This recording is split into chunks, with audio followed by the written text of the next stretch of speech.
How are you doing?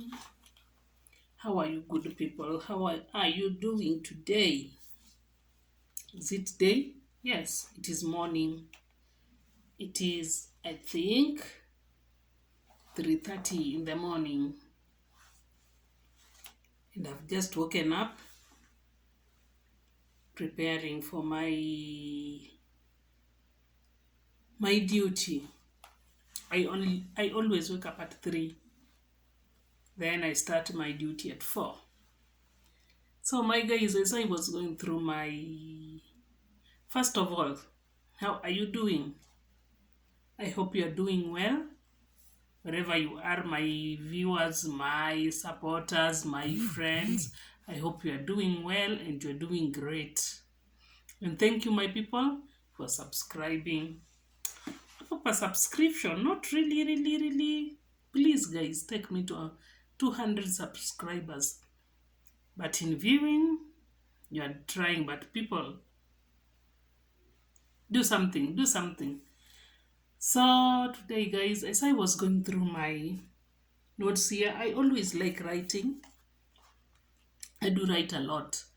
And today, when I was going through my notebooks, I came across a topic or something that I wrote sometimes back.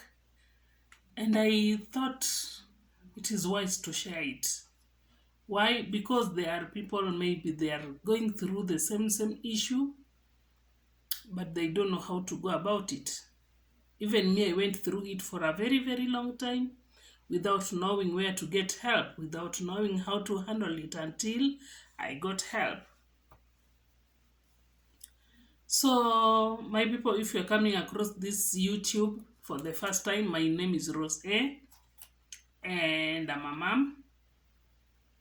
Yes, a Kenyan citizen. Many of you would like to ask me which country. Many of you confuse me to be a Nigerian. I'm not a Nigerian, though I have many friends, especially my Facebook friends. 80% are Nigerians. And I like Nigeria so much. I like them. They're my best friends. Story for another day. So, if you're new here, please subscribe, watch, share, and like. Comment down in the comment section, and let's talk. So, when I was going through my notes, as I was saying, I came across a certain thing that I wrote sometimes back, and I said, why not let me share it? Maybe it will happen, it will help somebody somewhere who is going through the same issue. And this is the struggle with H. pylori. H. pylori is that we call it ulcers, not cancer. Ulcers, too much acid in the stomach, in the duodenal area, or in the stomach, or any part of the body inside the stomach. We can have acid problem, and when the acid is too much, it happens to burn a tissue in the body that is inside your stomach. And that is when we call it ulcers, when you have those vidonda, those wounds in the stomach. You see, these are wounds which you can't see. There are things that you don't understand, especially like in my case, I started suffering from this thing when I was very young. I think at the age of 5, I think, maybe, I don't know. But the moment I came to realize that I was having a problem, it was late. But I've been suffering. I was suffering for it since I was young. So, my parents also, they never knew if it was H. pylori, because at that young age, they do say ulcers, it is caused by stress, a lot of stress. You have too much, a lot of stress. But this is the case whereby I was still young. How can a small child be affected with H. pylori? Nafikiria nini? So that was something which was not even thought about. But I think in my family, it is genetic, of which back then my parents didn't know. My dad has the same problem. I don't know about my mom, though she's late. I don't know about her, but I think later at age, she started suffering from it, I think because of a lot of issues. But for my dad, when I was like My dad suffered until today. He's still suffering from it since I was young until today. So I remember when I was young, many a times, as if you watch my previous videos, my first videos, there was a place I say we used to stay in the village, me and my brother. My At first I was with my elder sister, now the late. Then I came to stay with my younger brother. When my sister went to high school, I started staying with my younger brother, who is my immediate follower. So with the time, when I was in class 3, okay, not many of you knows about class. When I was like 7, 8 years, we used to stay in the village. So sometimes I'll get sick and we will come back to Nairobi for some time. We go to school in Nairobi. Then after some time, we go back in the village. After some time, we go. So my parents used to try to, you know, to handle the situation, which was not what they thought. And I remember one day I was being taken to a traditional doctor who gave those traditional type of medicine. And I don't know what happened. I remember we went there because another auntie of ours directed my mom to that doctor who knew those traditional medicines in Nairobi. And my mom took me there in Kaloleni. I don't know what happened. I could only see there were many people around. I was roughly 7, 8, 9, 10 Apple. I think 9 years. But I saw many people around there waiting for that doctor. I don't understand what happened because we really stayed there, but I didn't see that man. We didn't get help. Okay, we didn't see the doctor. I don't know why. The way we stayed there for a very long time, then we went home without seeing the doctor. I don't know the reason why. So this thing, it was on and off. Since we didn't know what it was, when you have the problem with acid, there are type of foods which you can't eat, like sukuma wiki, like beans, like having oranges and many things, a lot of things, and you should use a lot of milk. But since we knew nothing about it, I used to eat these things. And whenever I eat these things, that night I'll not sleep. The whole day I'll be in pain. But since we didn't know what was happening, who knew? H. pylori, the problem with it, when you eat too much or when you are full, it will be a problem. When your stomach is empty, it will be a problem. You will be in pain, total pain.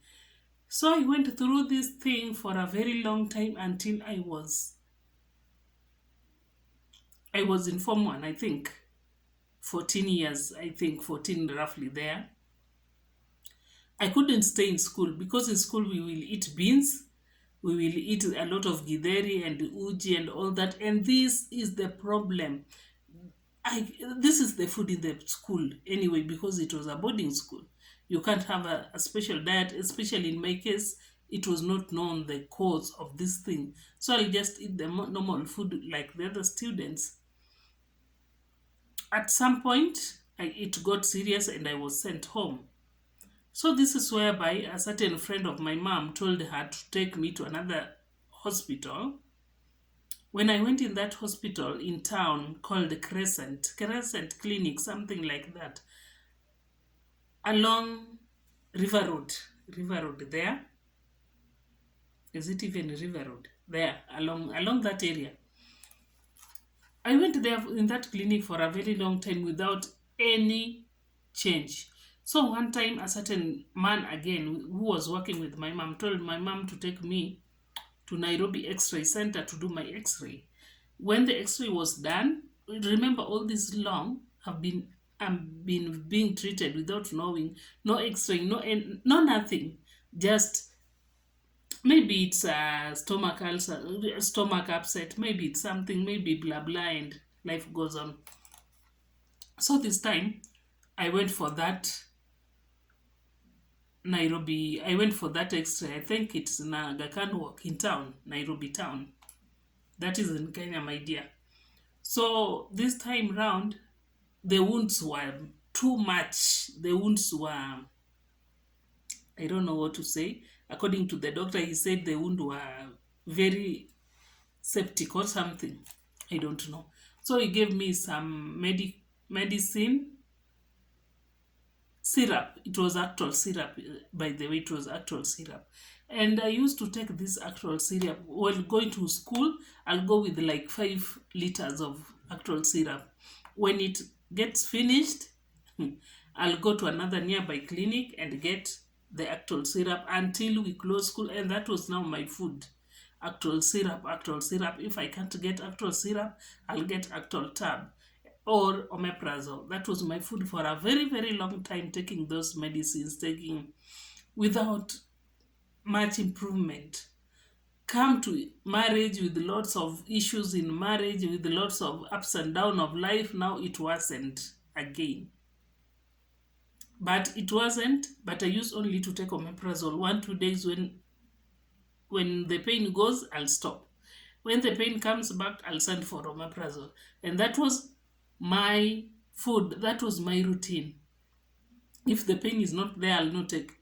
In the first place, I'm one person who doesn't like medicine. So when I take medicine, it means I'm having a lot of pains. So this time round, I took those omeprazole. When the pain comes, when the pain goes, I'll stop. When the pain goes, so for a very long time, until I started working abroad. I think it was in 2016. I think when it really worsened, and I was abroad working, and mind you, I didn't knew it was that serious, because it was, to me, it was a normal thing. For me, it was, that pain was normal. It will just, sometimes I'll have a lot of pain. I can't walk, I can't do, but when I take omeprazole, it will just disappear for some time, then it come back. Then this time round, I think I was in Dubai, and I was like feeling a lot of pain, and I told my boss, like, no, I need to go for a medical checkup. And okay, I was not going for medical checkup according to me. I was going for more omeprazole from the hospital, because I knew that is what I usually take. And then when I went to this hospital in Dubai, this doctor said, like, no, we need to do some x-ray, because remember, this point, I'm puking blood. My tummy is tender. It is big. I don't know what is happening with me. But one thing I knew, when I take omeprazole, the pain will disappear and everything will go okay. We went to the hospital here with my boss. Remember, this time I'm puking blood, and the doctor said, no, we have to do what? We have to do a test to identify if these wounds they are bleeding. The test was done. My dear, the wounds were bleeding. And that was the reason why my tummy was tender. It was big and it was very hard. So when the test was done, they found that I have bleeding ulcers. They say it's okay. Now we have to go for what? For scan. Because they say this is not normal. There were some abnormalities they noticed in the blood, and they said, like, no, we have to go for scan. Going for scan, my dear, me, when I went to hospital, I knew I was going for the case of ulcers. Going for the scan, it was noticed that I was having kidney stone, plus a part of my kidney was kind of what? It was having kind of a wound or something that I didn't know. And they were like, this thing has been there for a very, very long time. And I was shocked. What? Kidney stone? What is kidney stone in the first place? I started Googling. They explained to me, yes, but I went to Google and asked, what is kidney stone? How does it come in? And blah, blah, a lot of issues, People with Google. Wow, Google came at least. So I went to Google and asked Google a lot of questions, and Google answered me a lot of questions about kidney stone and blah, blah. And the doctor said, no, told me, no, what? You have to go for a minor operation because we have to remove this kidney stone, and there is a part of your kidney which is affected, and we have also to remove that part, just to cut a little bit of that part, and that is when everything will be corrected. Otherwise, this thing will just be worse and worse and worse. So I had to sign in. Remember, here I don't have my brothers, I don't have my sisters. My mom was long time gone. My dad doesn't know. My brothers doesn't know. They know nothing. Because when I was going to the hospital, I was going for only omeprazole, which they are aware of. I do suffer from that. So I didn't tell them anything about this surgery and blah blah. And now I'm here in the hospital for 1 week. Remember, it was a minor surgery. Now the problem has come up again. When the problem came up, the kidney stone, or the part that was kind of the kidney part which was kind of cut, had developed an issue again. My dear.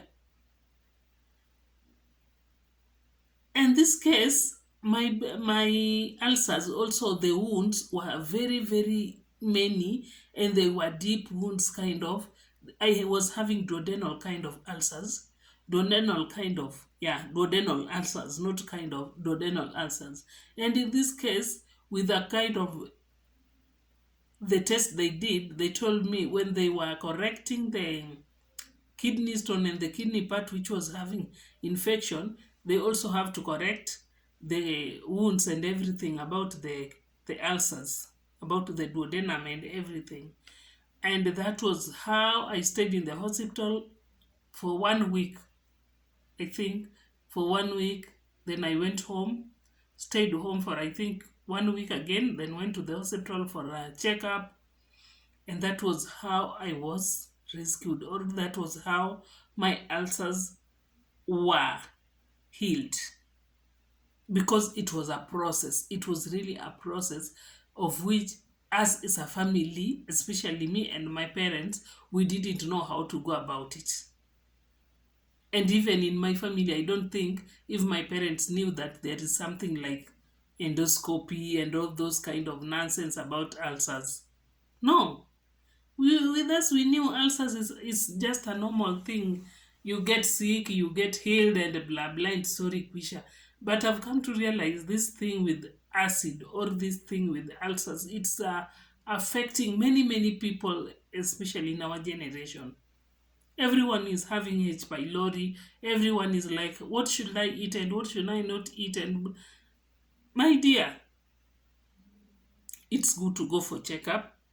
They will do endoscopy to check if the wounds are in a better position that they can give you only the medicine, or sometimes you have to have that corrective type of surgery. Like me, and in my case, it was worse, and they said there is no way they can only give me medicine. The only medicine they'll give me is to go through that minor surgery, of which not at least, but it healed me completely. Today I can eat anything. Unlike the years before, I used to choose, I can't eat skuma, I can't eat pepper, hot pepper, I can't eat sijuanga what, I have to take milk, but in my new time now, that was after 2016, after that, not generation, after that surgery, now, my people, I can eat anything. And I pray that anyone who has this kind of problem, please just go to the hospital. This kind of things people tell you, drink popo, so you drink kiangoa, drink. You will drink, at the end of the day, there will be no problem. There will be no solution. The problem will still continue. Please, if you have the same problem like I had before, H. pylori is treatable. And it's a very, very expensive type of disease, by the way, because you're supposed to eat this one, you're not supposed to eat this, and the lifestyle, because you're supposed to take a lot of milk with this kind of economy. Take a lot of milk, don't eat sukuma wiki, don't eat tomatoes, don't eat anything acidic, don't eat. And these are the things that we can afford, especially things like sukuma wiki, things like tomatoes, things. So you have to eat a lot of white meat. You don't have that money for that white meat every now and then. You only have to eat cabbages with little or no oil. You don't need to have to eat salt and blah blah. That is only to manage it. But at the end of the day, H. pylori, you just go to your nearest hospital and they will handle it in a very good way. And with those few remarks, my people, this is your sister Rose, and I pray that my people please subscribe down there in the comment section. Also, comment. Take me to 200 subscribers. And until next time, this is your sister Rose. Bye bye.